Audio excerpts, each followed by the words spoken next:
এবং এটা পদ্ধতিগুলো আপনাদের সব জানা আছে, না জানলে কাইন্ডলি জেনে নেবেন যে তার এভারেজ ট্রানজাকশন কত হয়, বাৎসরিক এভারেজ কত টাকা ট্রানজেক্ট করছে, কত। আমরা অলরেডি এমএফএস এর সাথে মিটিং নির্বাচন কমিশনে করেছি, গতকালকে বিএফআই প্রধানের সাথে আমরা মিটিং করেছি, এই ব্যাপারে নির্দেশনা মাঠ পর্যায়ে পৌঁছে যাবে। আমরা কিছু রেস্ট্রিকটিভ মেজার এখানে ইম্পোজ করব, এটা ক্যাপ দিয়ে দিব, আমরা একটা সিলিং নির্ধারণ করে দিব যে এভারেজের বেশি বা একটা সিলিং এর বেশি এই নির্বাচনকালীন সময়ে, বিশেষ করে 8 তারিখের পর থেকে আর এই ট্রানজাকশন গুলো করা যাবে না।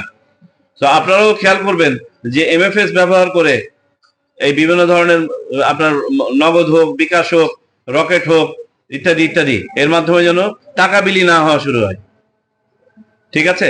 কারণ হাতে টাকা দিতে একটু কষ্ট হয় যেতে যেতে, আর আমাদের সমাজে তো এই ঘটনা ঘটে থাকে, ভোট কেনা বেচা, এটা যেন না হয়। সাধারণ মানুষকে উদ্বুদ্ধ করতে হবে, তারা যেন এই কয় টাকার বিনিময়ে তার ভোটটা বিক্রি করে 5 বছরের জন্য যেন গোলামে রূপান্তরিত না হয়। এবং এটার জন্য আমি মনে করি আমাদের সাংবাদিক ভাইদেরও একটা বড় ভূমিকা আছে এই সচেতনতা সৃষ্টিতে। বিদেশ থেকে দেশে রেমিটেন্সের টাকা আসে নিরাপদে, তাই আজই আপনার আপনজনকে বলে রাখুন রেমিটেন্সের টাকা যেন শুধু নগদেই পাঠায়।